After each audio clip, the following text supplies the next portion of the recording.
And a good transition. We want to introduce ourselves and talk a little bit about what we do and why we're here. Susanna, what first brought you here? To Colombia. So 100% my salsa addiction.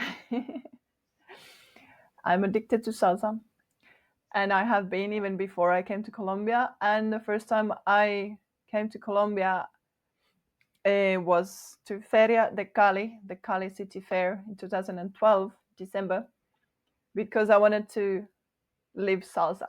I was a salsa dancer at home, which was Finland, and I was a traveler. I was traveling around the world, and when I set foot to Cali, Colombia, I felt like home.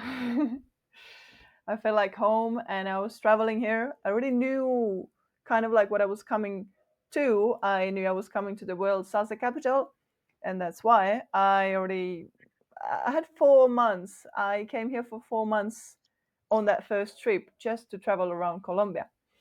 And during that time, I realized like, yeah, I don't want. I had traveled already like 50 countries before that around the world, and I felt okay. I don't want to travel anymore, like around the world. I want to be in one country and learn about a new And you were very young, right? At this time? well, 12 years younger than I am today. Not that young. Not as young as you when you came. No, but you were in your mid 20s, right? Late 20s. Late 20s. Yeah. Okay. Late 20s. hmm And I decided that I want to live in Latin America. I want to learn about the real life here. I had learned Spanish to understand salsa songs and so on, and just understand more about Latin culture. And I had been here a tourist in different countries in Latin America, Central America, South America, and then when I arrived to Colombia, I was like, wow, amazing, amazing.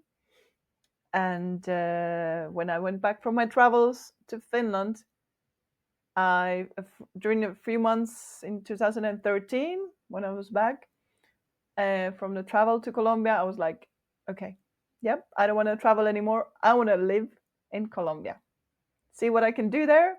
But I want to live and learn about the real life, like not as a tourist, but about real life in the culture. I'm very curious, and I love learning languages. I want to love learning about cultures. So I wanted to really deepen my understanding about the Latin American and Colombian culture. hmm what brought you here? Nice. So my original what brought me here was a lot more, I guess, less intentional. I think that's the word to use than your what brought you here. I had studied abroad in Costa Rica in college in the university because I had studied Spanish for a long time, and it's in the U.S. a lot of Spanish classes in U.S. schools is like English classes here. A lot of grammar rules, and you learn the same thing, and you learn the grammar rules. You don't learn how to speak. So I wanted to be able to speak, and I really enjoyed my semester in Costa Rica. My Spanish went from beginner to intermediate. I progressed a lot in a short amount of period of time, and um, after my year abroad, so I did a semester there, a semester elsewhere. I just thought I want to be completely fluent in Spanish. I want to live abroad, but I wanted to go somewhere new. I loved Costa Rica, but it's a very small country. I wanted, a new place to explore.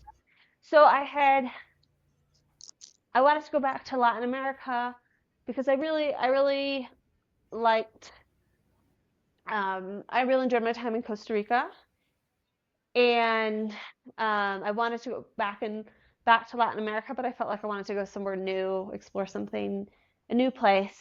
And I knew, I was planning this while I was just finishing my undergrad, and it was expectation from family, from society, whatnot. I needed to have a plan. So my plan was to get a CELTA teaching certificate, um, and then I wanted to teach. What So did I you had a want to whole teach? list of countries in Latin America. What Yes. what So my language first, teach? oh, teaching English. Mm-hmm. Sorry, teaching English. So I had a list of, I made a list of everywhere in Latin America that interested me. And I'd never been to Colombia, but I had met a couple Colombians, and for some reason, like, it just spoke to me without any logic. And that was on my list. And I think I had met travelers who spoke very highly of it as well. And of my list of places, I looked at everywhere that I could get this specific CELTA degree that I wanted. And so the list kept getting smaller and smaller. And one of the options was Medellin. And at that point, I had no ties in Medellin. But the more I researched and read about the city, the more it called to me, and I thought I think I'll really like it there. Um, and I had made a list between there and actually Santiago, Chile, and to this day I've still never been to Santiago. And I had so many more pros or reasons, connections, better job opportunities to go to Santiago, but there was something about Medellin that I think I need to go there. And I'm a kind of person, I don't tend to go, I go, I always go with the logical option. So this was very out of character for me to go with Medellin, but I felt like this is where I need to be, and I think I'm going to feel at home there. And so that's what I did. What were the job And opportunities that you were looking yeah, at? so my plan was to my first month do CELTA. It was November, and then I had done my research and I knew I wasn't going to get a job in December. So I finished the course mid-December and just had fun for So a you while. already And then traveled to Colombia before having a job, or no, so I was in Colombia. I was in Colombia. I'm just going to let the light that's fine. be dark for now. You look good. Um, I was already in Colombia, unemployed, with the plan to look for jobs. But I had about 5 months between graduation from undergrad and coming here. I went to stay with my parents, worked two jobs, if not three. I think it was two jobs. Worked a lot of double shifts and saved as much money as I could in 5 months to come down here. And so my plan was I had, a certain amount of savings, and I said I either need to get a job or this is all I have. And um, which it wasn't a lot of money as a 22-year-old. It was enough, but in hindsight, it wasn't a lot. Um, and come January, because and so I was actually at the Feria de Cali in 2012. The same, so Yeah. we didn't cross paths, but I was there as well. Mm-hmm. And so after all day, so in for context, December in Colombia is just it's the time to celebrate and have Mm-hmm. fun. Things shut down. Absolutely. All Colombia, but all over Latin America. Exactly. And so come mid-January, I started applying for jobs because I was determined to get a job that would give me a visa. And at that point, um, a, a visa was more important to me than a good salary. So wherever I knew would give me a visa, that's where I So applied. hold on. You traveled to Colombia without a job, decided that you want to work in something in Colombia, Hmm. but you had like you knew you Exactly. had chances to. You had already the Exactly. degree to teach English. You Yeah. had a degree, so Mhm. you knew it would work out. Exactly. Exactly. And I think I know a lot of people who want to do that now. We're only talking about a span of 13 years, but things have changed a lot. I would not necessarily recommend that path for someone now because now especially Medellin, frankly, English teachers with a TEFL degree or TESOL degree are a dime a dozen. Even if you do a CELTA, which is normally considered the best of them, you know, there's a lot. I don't know the numbers, but there's a lot Mhm. of foreigners, particularly in Colombia, but particularly Medellin. And there's now a lot more qualified Colombians to teach English or certain types of jobs. There's just a lot more English speakers here Yeah, than it's there really was a changed. decade ago. The whole country and the It's big changed a cities lot. have changed a lot in these 13 years that 12 or 13 years Exactly, that we've been here. exactly, Hmm. exactly. So I think it would, if you were to do the exact same thing I did, it would be a much larger risk now than it was then. But at the time, I was a native speaker with a college degree and a language certificate. It wasn't, it took some time, but it wasn't particularly, oh, and with a good work ethic. I think that was that was in my favor. There's a lot of backpackers that doesn't necessarily have that at the time. So between those characteristics, I was able to get a steady job that sponsored my visa. I'm going to ask you Um, something that and all the Colombians ask all the time. What did your family think about that? You just going to oh, Colombia and you don't have a job, but you have a plan, but you don't have the job yeah. yet. What did your family say to you? What did they think? So it's funny because people ask me that in the US, and I'm very lucky. I have a very supportive family, very supportive parents. And people started to ask me that a lot. And so In the finally, I US, don't know, maybe, people from the US. yeah, in the US, people ask me that too. Because this is not an, I think it's even more normalized now, but 2012, like, that was kind of crazy Hmm. for a lot of people. So, and for context, I went to school in DC. I had a lot of friends that were interested in international relations that wanted to go abroad, either in some capacity. My two closest friends in undergrad did the exact same thing that I was doing, but one went to Argentina and one went to Cairo. And so Cairo in 2012 compared to, like, I didn't feel like what I was doing was that out of the ordinary. It's more of, in hindsight, I realized how unique this was, but because of my circle, it didn't seem that different. Um, because Medellin compared to Cairo, like, I took the easy option. But to answer your question, I actually asked my parents that maybe a a month, less than a month before I left, and I'll answer one by one because my I was they were we were all together, but they answered very differently.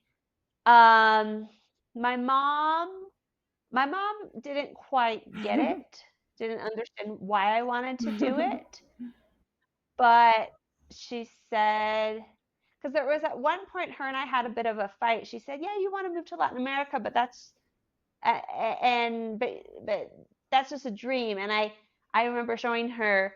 I knew I had lists of 5 different countries, visa requirements, job opportunity. She didn't. I think that's when she took me seriously after she saw I had prepared and researched a lot Hmm. about this.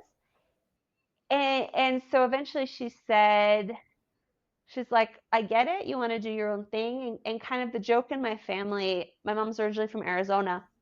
And so she's like, I left my family to move to New York. You're just leaving New York to move to Colombia. It's a 5 hour flight in a different direction. So that's kind of, she said, I can't judge you because you're doing the same thing that I did to my mother. So I think at the time she didn't really get it. In hindsight, she's visited me 3 times and has really, she very much understands why I like my life here. So I think she accepted it but didn't quite understand it. And then I really appreciated my dad's answer because he said, "Look, Sydney, you've been good at a lot of things throughout your life. I was a good student in high school, but I was never particularly passionate about it. Oh, what's your favorite subject? Whatever. I just went through the motions. Same in undergrad, and he said, "This is the first time I've ever seen you really excited about something." Mm-hmm. And he's like, "I'm happy for you, and I want you to live this thing that you're excited about." And I think my father's a physician, so he's always been incredibly passionate about his job, which I think very stereotypical of most doctors. So that was something he never, we had a hard time with. We still, I think, this day have a hard time. He doesn't quite understand why I'm not passionate about a career path or certain academics. And so this was the first time he saw me as passionate about something that he has been all his life. So he, because of that, he was very accepting. So a lot of times when people ask me that question, I know this was a very long-winded answer, but that's the answer they give me because I asked them. Yeah. I asked them in the end. Yeah. What was your Before I Spanish left. level when you arrived to Colombia? When I moved here, it was intermediate. I couldn't tell you in hindsight, was it B1? Was it probably B1? So that's for those who don't know, that's an intermediate level. I was very I had gained a lot of confidence in Costa Rica, so I could have a conversation, but I wasn't fluent by any means. Mm-hmm. Um, Maybe I need people to speak slowly, but I could have a conversation about most topics as long as people showed a level of patience with me, um, and anything I needed, I could get by. Mm-hmm. You know, what and you were completely fluent when you moved here, right? Yeah, I was quite fluent. Yeah, when I moved here, I had already been speaking in Spanish for, well, 6 years, actually 5 6 years. I had been fluent in Spanish because before that Mm-hmm. I did an internship in Ecuador where I got very fluent in Mm. Spanish. I spent 4 5 months in Ecuador, and I had traveled in Latin America. So yeah, I was fluent in Spanish when I decided to move to Colombia. And I just want to say that very brave of you, that decision that I'm going to go to live to Colombia and find a job there. Well, it's funny because, like I said, because my one friend went to Buenos Aires about 6 months before I did, or 4 or 5 months, and then a couple months later, my other friend went to Cairo, and the three of us were constantly in contact because we literally did the exact same experience in three different places. Hmm. We went, we spent our first month in a course to learn about the city, but have a goal, have a routine. We all did the exact same course in three different cities, and then finished the course and started job searching. But what was the So, course? CELTA. Ah, you did it while you were in So Colombia. yes, I did it. I took it at AF8. So it wasn't like through AF8, but it was Hmm. physically located University as a Medellin. certification at. Yeah. Exactly. So I took it there, and people would tell me all the time, "Oh, wow, this is amazing. You're doing this so young." And but it didn't seem hard or scary. I was having an adventure. Yeah. And in hindsight now, I had nothing to lose. You know, I had like $5,000 to my name. That was gonna last me. I felt confident on my research that I could get a job. Um, and I had nothing to lose. Like if I didn't get a job, I could, as long as I could afford a ticket back home. Um, you know, I had nothing to lose. That this is what I wanted to do. And it didn't seem so scary. I just figured things out. And I knew the concept of culture shock and out of my comfort zone. I knew that. It was not until years later, my second job after I taught, I worked for an NGO that worked on a project with the Ministry of Education, and I worked as a volunteer coordinator. And by that point, I was in my mid to late 20s. Oops, there's a siren. I was in my mid to late 20s, and here were a lot of recent college graduates to people even older doing career gaps. And that's when I realized, yes, this is special that I did this at 22.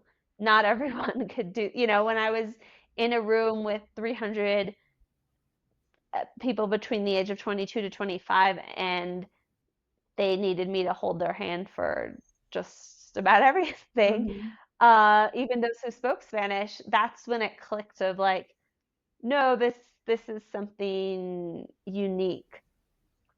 So it wasn't until later that I really got it, which I think is normal. I don't think you realize those things at 22 years old.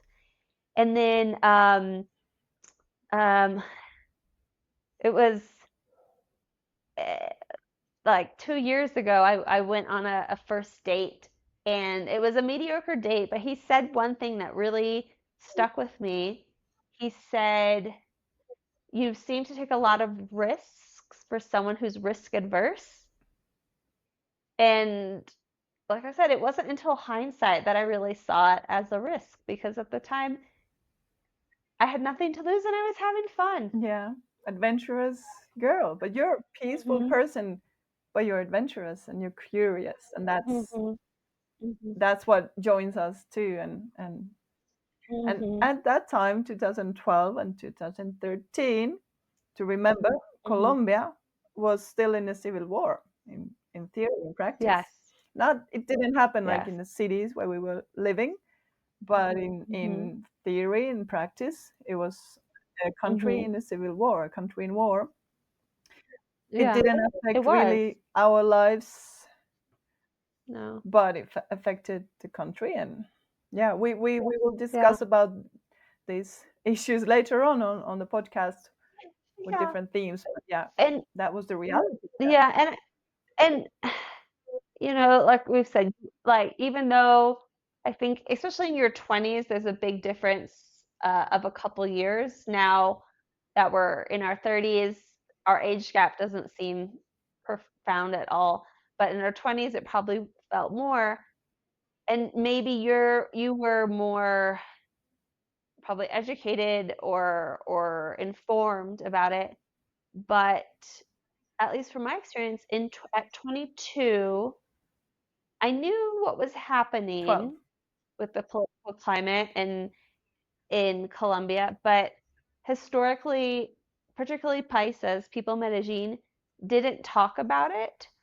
So I think, and there's so much, like I said, we'll get into it and we won't today, but there's so much complexity about violence and the history of Colombia that even know even though I knew about it and I was aware that it was still happening, I don't think I quite understood all of the nuances that I understand now. Hmm. And was that immaturity? Was that ignorance is bliss? Probably a little bit of both, Hmm. but And know, also trusting I yourself. Like, yeah, I'm gonna go see, and you can always fly back home if it's not okay. exactly. But that didn't happen Hmm. ever. Exactly. Exactly. Exactly. Oh, and back to your question about what do my parents think. My parents knew someone that was married to a Colombian, and I'm incredibly grateful for her because she told my parents, "Don't worry, Medellin is not like it used to be. She'll be fine." Hmm. And I think they would have worried a lot more if it wasn't for this woman. So I'm very grateful for her as well. And what about you? What did your family say? Because you're much further from them than I am. Yeah, I'm far away, and these are very different cultures. Colombia and Finland, very different cultures. Mhm. I had already been traveling a lot. I had already lived in what 5 or 6 countries, about 3 4 months in each. So I had done an internship in Ecuador 4 months. I did exchange studies in Greece, 1 semester in France, as 1 semester. I lived in England for a few months working when I just wanted to live abroad. That was the first place where I moved abroad. And I had spent a longer time in Mexico while I was traveling, and I did some volunteering there. So I was always a traveler. When I turned like 18, 19, and like so on, got more independent, I was always a traveler. So for my family, I was always traveling. Okay, Susanna is in Australia now. Oh, I lived a year in Australia. Forgot to mention. And now she's in Central America traveling. Now she's doing a semester in France, and so I was a traveler. I am a traveler. It's not gone away from me, but I was traveling every year. I was a few months away from Finland. So I don't think they even realized in the beginning, or myself either. I didn't know how long I'm going to stay for. I knew I wanted to live Mhm. in Colombia or Latin America, and I chose Colombia. Um, and there's many reasons why I chose Colombia that we can go more into later in our episodes. But yeah, I think my family was just so used to that I was always away and traveling. That's one reason. So they were not surprised. And eventually, So even though you knew you wanted to live here, you didn't necessarily know you were going to be here long term. Is that yeah, correct? yeah, because I didn't know if I could get a work permit and a visa. Mm, that wasn't. Hmm. I came here to try to Hmm. stay, and it has worked out. And I don't remember how I explained it to my family. And "Oh, I'm Hmm. going to Colombia. Mm, See, see how long. I don't know. I don't remember how did I explain it to them, but like that's one reason. It was something normal to me, so they were not. It was not a shock that Susanna is abroad. And the other reason is that my mom especially is very supportive. Like she knows that I'm brave, and she trusts me. She trusts that I'm brave, and she trusts that I know how to take care of myself.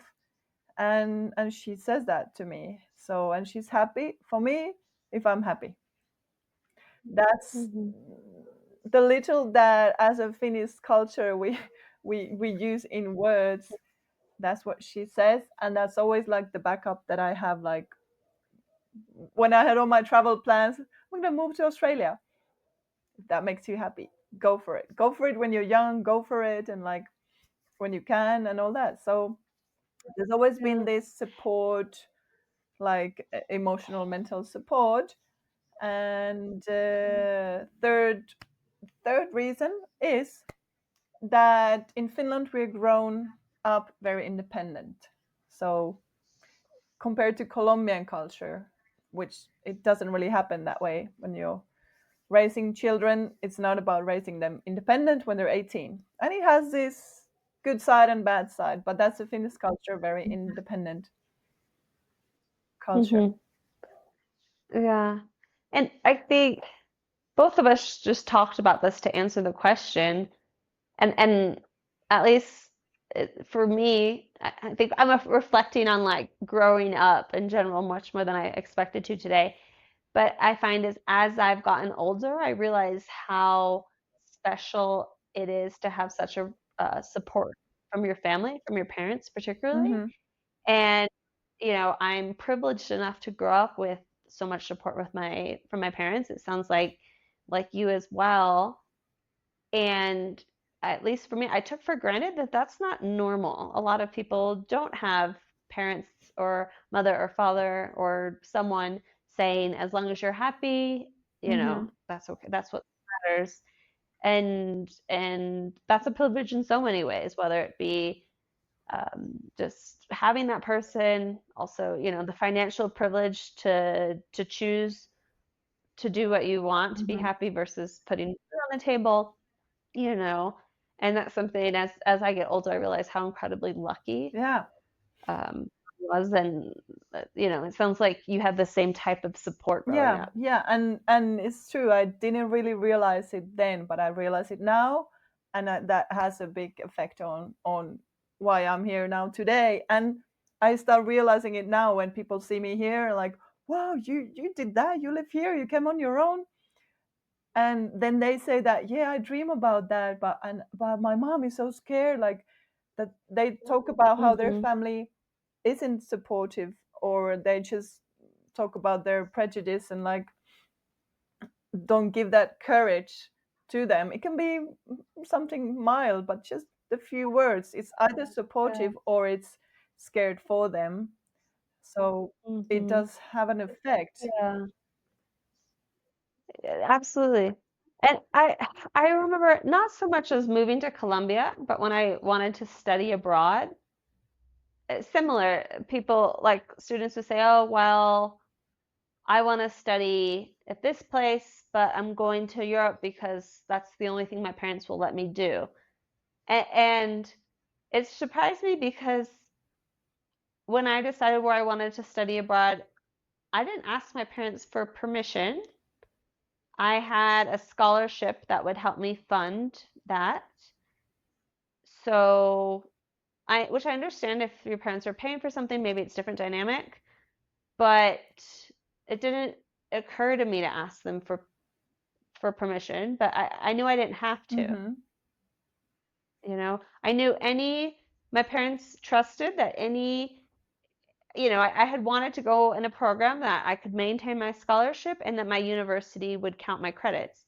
My parents knew if the university was counting it, it would have been Hmm. okay. Or, my friend that ended up in Cairo, she did go to Cairo through the university. Then the revolutions start, and then like it was safe. They got her out of there. So they trusted me, but also the institution. Yeah.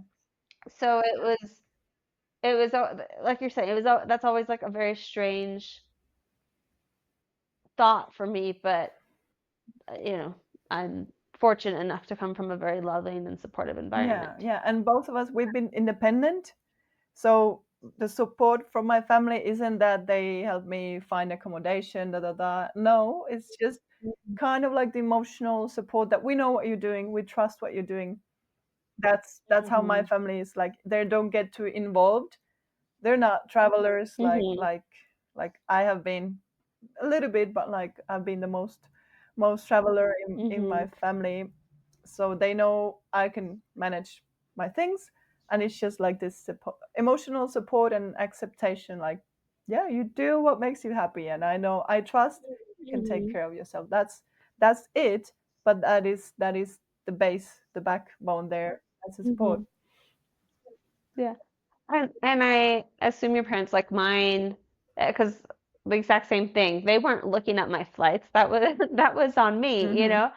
Um, eh, and my parents, I think, also trust themselves that they did a good enough job raising me that I have the tools to provide to figure out what I need to figure out, to do what I Hmm. need to do. Hmm.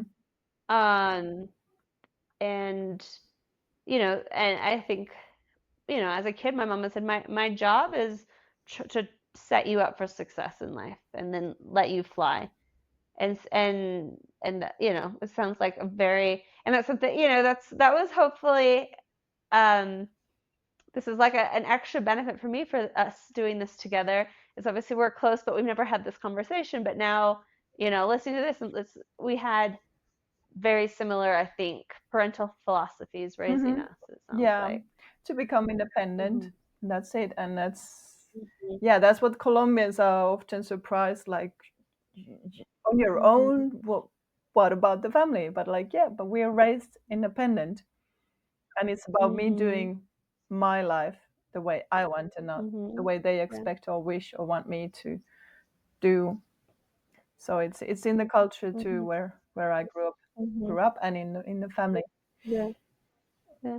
And I think on the flip side, that's something that a lot of Colombians or Latinos struggle with when they move abroad, because there is still so much of, whether it be an American dream or a European dream, they want to leave Colombia and go to a developing country.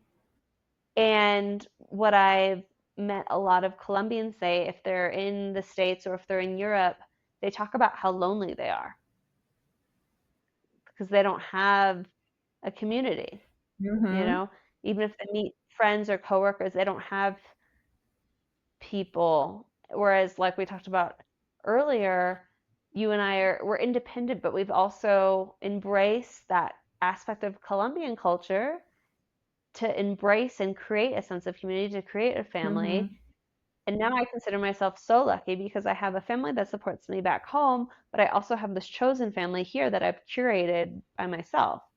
And so I have both. And I think that's a struggle for a lot of Colombians or Latinos when they move Mm-hmm. abroad is they're losing that, and it's really hard to curate that that chosen family because even if they meet other Latinos, especially if you're doing certain jobs and you're working 50, 80 hours a week, you don't have the time or mental capacity Mm-hmm. to curate that chosen family either. Yeah, and it's different because we come from first world countries with certain privileges just Mhm. by having born there. Mhm. So there's another topic that we're going to discuss later on in another episode. Yeah. The community and coming here Mhm. as an independent, and this is a culture of community, and which is has been amazing. I'm grateful to be able to learn about that culture Mhm. and bringing it something in me that I really want to learn from the Colombians. So there's another thing that we have a topic to Yeah. discuss about in our future episodes. And Yeah. So I think, at least for me, I think we're ending on a. This is just our introduction. As you can see, we alluded on a lot of things that we want to talk about. We already have a very long list of things that we want to talk about on future episodes. Just us discussing, but also inviting some people to talk with mhm, us. We hope you enjoyed this. yeah, we're gonna invite other foreigners who have relocated. We're also gonna invite Colombians who have um, relocated back to Colombia after some time abroad and so on, or who are now in somewhere else. There's so many interesting aspects in this relocation in general. So I'm excited. I'm very excited that we've started this path, and it feels great. I'm happy to share, and see you soon again. Yeah. See you soon. Hasta luego. See Ciao. you. Ciao, ciao.